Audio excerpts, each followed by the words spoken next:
All right, let's get to the talks now. In Nigeria, flooding remains the most widespread environmental disaster, leaving millions of people displaced, out of business, with death as the worst case scenario in some cases.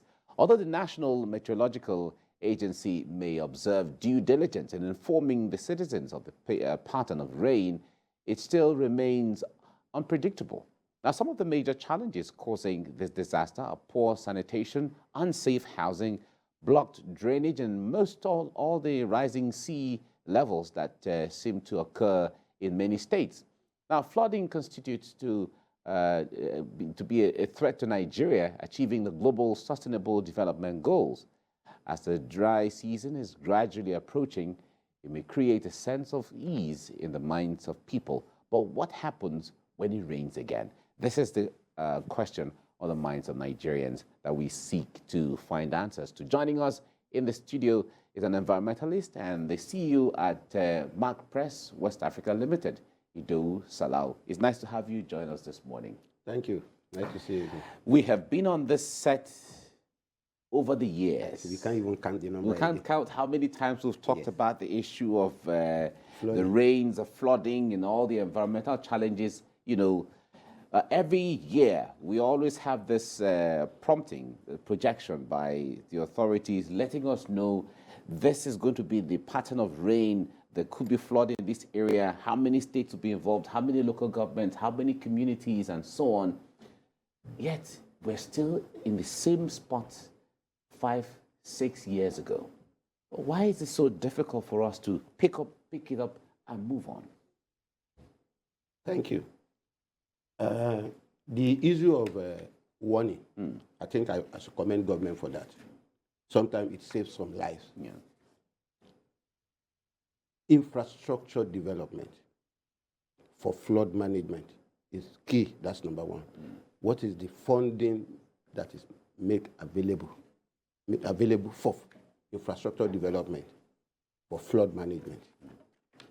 That's number one. If you look at those pictures you showed, some houses are near the drainage channel. Who approved those houses?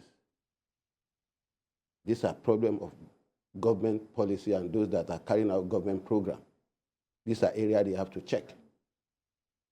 As I was just coming to the studio, I passed through Odoyalaro. I saw two things, in fact, three. One of the things that destabilize the environment. They are constructing road linking Okwebi to Ojota. The entire habitat has been distorted right now. Right now, somebody should be at the thinking corner, try to look at the Odoyalaro channel. It's so narrow. Can the infrastructure development that is going on there, when it's completed, can the drainage channel be able to accommodate the volume of water that will be coming in that axis now? And that's why our research department in ministries and agencies should be rejigged so that they can start doing what they're supposed to be doing. When I got to Tsunami Bridge, I saw something interesting. The guard and parking agency of Lagos State, Park and Garden, they've started doing a kind of a good work there, whereby the corner of the bridge is now being restored with a lot of green and doing a lot of there. Now, immediately I got to Olusoso, I saw another embarrassment scene. Truck of load of waste compactors parked on the road. The same Olusoso we've been using for almost 30 years now. It's still there in the heart of Lagos. And they cannot dump. Waste is there accumulating in the city, and we have flood. So they are all interwoven. So government policy, inconsistency in government policy is one of the major problems. Tell us about, correcting this this trend, because, year in, year out, we get to talk about this as was rightly said. And I want you to build up on that point about, inconsistency in government policies. Is that really the crux of the problem? Because, see successive governments, sometimes it's still from the same, party and all that. How do we get it right this time around? I think we should talk to ourselves, point blank. We should talk to ourselves. The Ministry of Environment is there. They have a lot of agencies. They come up with program and policy to execute. What is the funding mechanism put in place? You just add now that America is donating $200 million to Nigeria to tackle climate change. Each state government, do they have any plan? Do they put a special money aside for environmental problems? I have been asking most of the state government, every year, did you prepare any post-impact assessment of flooding that happened the previous year? It is when you do post-impact assessment study, you will know how many farmland is affected, how many lives are affected, how many infrastructure are affected. Our road, our bridges, our train lines have been destroyed by flooding every year. Who is keeping account of this? We just keep discussing every day. In fact, when the producer asked me to come, I wanted to say, no, but I know every day there will be one day that now election is coming. We should be asking those who are contesting public office, where are your environmental plan, agenda? It should be, because everything we are doing is happening in the environment, be it economic, infrastructure development. If you build a road now, ordinary flood, we just wash it away if you don't prepare it very well. The farmland, food security. If nobody can go to, in fact, that's where my concern is now. Boko Haram insurgency, kidnapping, people cannot go to farm. COVID just passed. Now we are experiencing again. So what's going to be happening? What's going to happen to our farmers? The farm produce, how will they get here? So all sectors of economy, our livelihood, center on environment. So we should challenge those that are coming to rule us to come up with environmental agenda, either 10 years or 20 years. And in the past, we have it, Vision 2010 environment agenda for Nigeria. Maybe we should go back and look at it and work on it, because the climate change issue is no longer a toy story. It's global now. Flood is happening in Pakistan, it's happening in India, it's happening in what's it called? In Spain, Germany, everywhere. Now we are talking about droughts. Some area flooding, there's some area drought, some area famine. And the flood water, if it's well harvested, could be used to do farming, irrigation.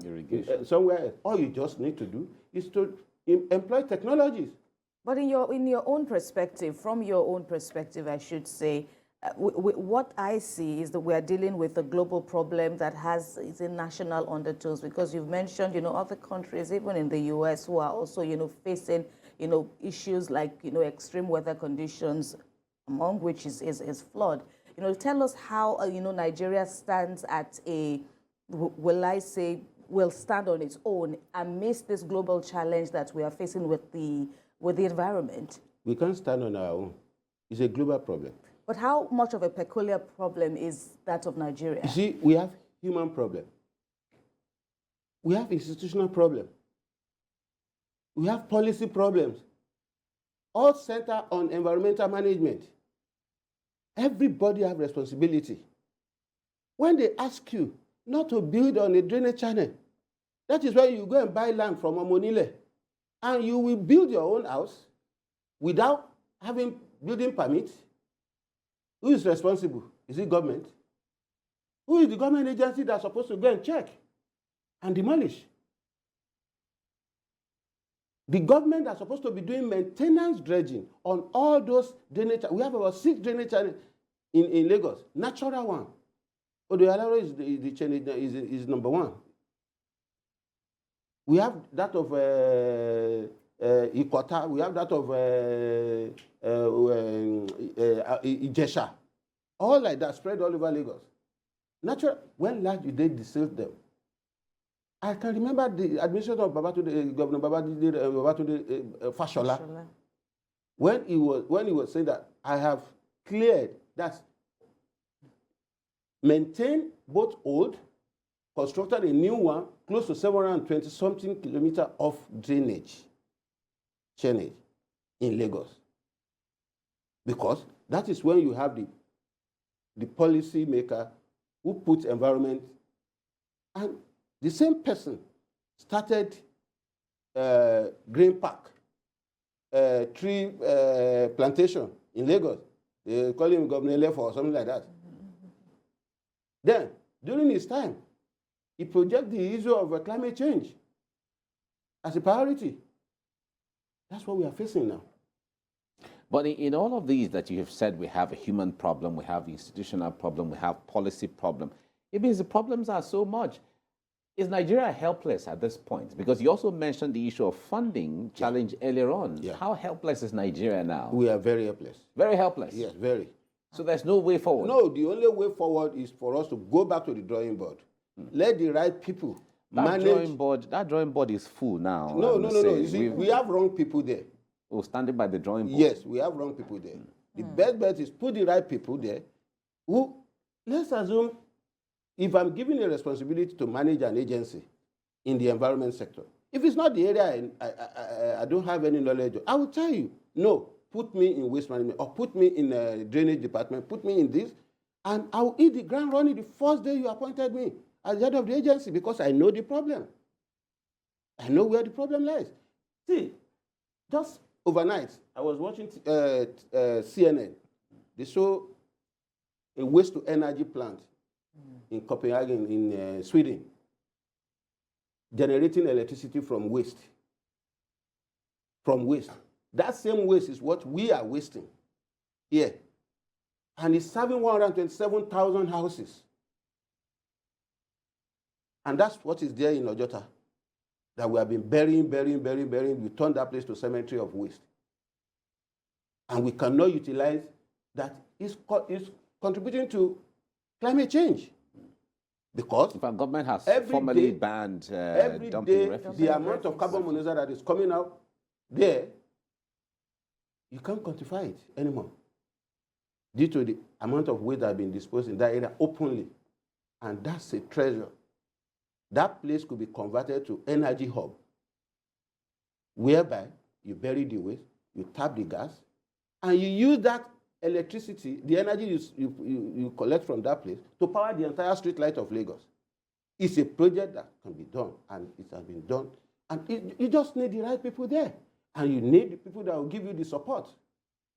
So I won't be in an agency that you appointed me to go ahead, and you won't give me funding. I will resign. Because I have my private job before you give me opportunity to come and serve. But do we even see people, do we even see enough of this kind of stands? Or is that really what we need, where people would take a stand that I cannot come and face the odds of insufficiency of funds? You know, when you give me will I call it an elephant project, how am I going to execute this? No, I've seen one.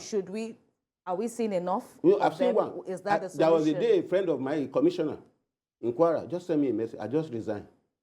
I know how I was before I got this appointment, and I know where I am now. My private job is suffering. And he showed me this text message he sent to His Excellency. Yes, if we have people like that. Yeah, but even if we do that, how does that help the system? No, the governor, we know that there's something wrong in that department, and that he will look for the right person. It's either the problem is from him, or he didn't get the right person to do the job. And most of the time, he's the head of government. Well, why will I be chasing you with fire? Because I want you to do my project that you assigned me to do. Why? Yeah, but the issue there is those persons who have, like you have, the picture you have painted now, where you're very mindful of delivering on your assignment, and somehow you are not given the necessary or prerequisite resources to work. Right.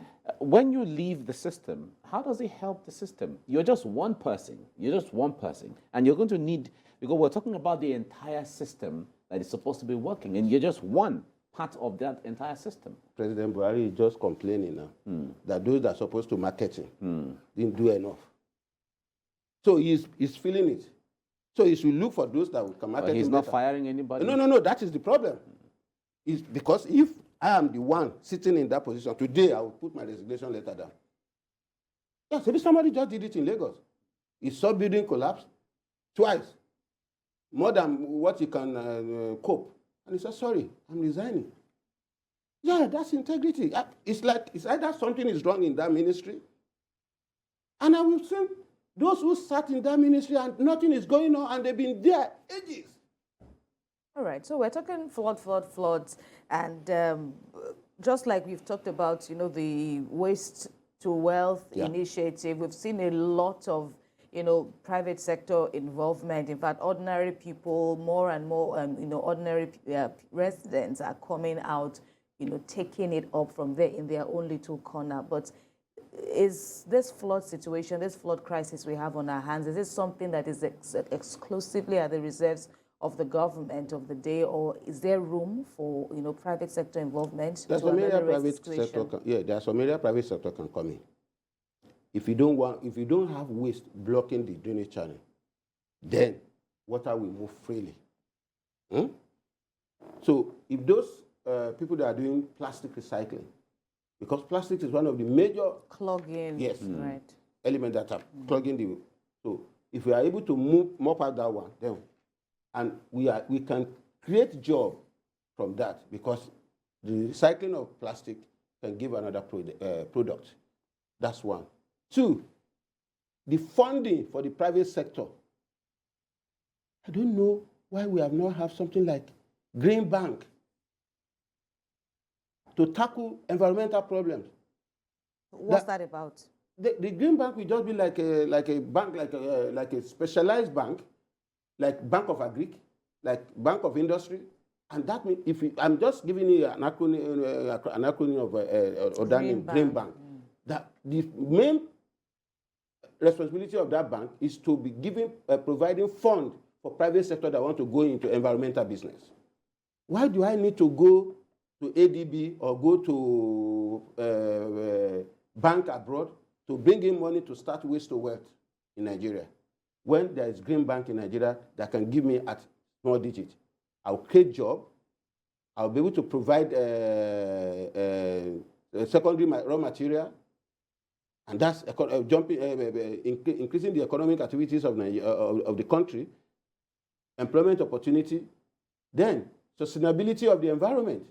You even mentioned AFDB. This appears, far high, pedestal. What about, there's no place for this kind of financing from the regular banks? No. Or even microfinance? No. Okay.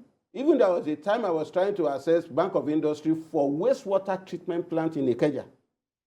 I brought the Americans down. There is no sewage treatment plant in Lagos working. There is no wastewater treatment plant in Lagos working.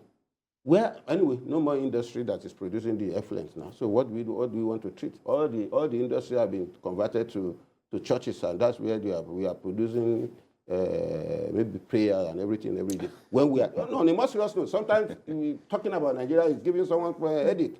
When I did the survey of industry that produce effluent in Lagos for World Bank in 2005, I know how many industries are in Lagos. When I did for Ecological Fund in 2001, I know how many industries that are in Lagos. What happened to the industries? They've packed up. The only one that is producing effluent now may be 7-Up, near you here, or maybe Cadbury. So what is LASEPA doing now? What are they managing? All right, you talked about the issue of drainage earlier on, and sometimes, of course, the individual, everyone, because on the way sometimes someone drinks a bottle of soda or whatever, and then just throws the bottle out of the window. Yeah. Now, we see these things on a daily basis. There is the Kick Against Indiscipline agency in Lagos. Okay. Of course, they're trying, but they can't be everywhere as it is. But another issue there is the drainages that are constructed and left open without closing them somehow and all of that. Doesn't that compound the issue in the first place? You have to choose between the two. If you open it, they will throw it there. If you don't open it, if you close it, it will get clogged. How will you desilt it? The best bet is, I think it's better we close it and put a maintenance structure where they'll be opening it. Because there are instances where you can have slabs on it. Yes. When you want to remove, you can remove the slabs and then clean it don't up forget, and then put it back. we have manholes. Exactly. Cover with Nigerian foundry industry that produce the steel iron that cover the manhole. Yeah. What happened to those steels?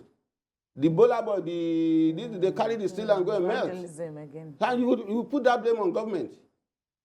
And these are where the waste will go, and that's what is clogging the free flow of water.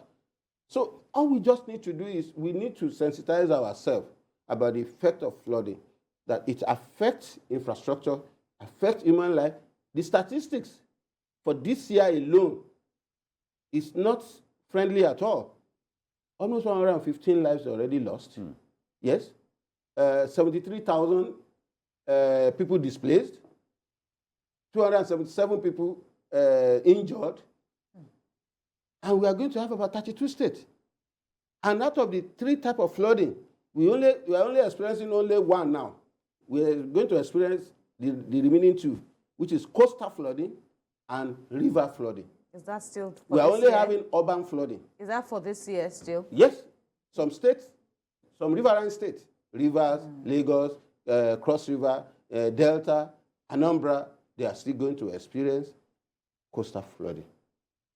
And don't forget, our dams, they are still there collecting the water. So they will still release them. We are supposed to be in August break. We are now having August break. August Outbursts. So it's really.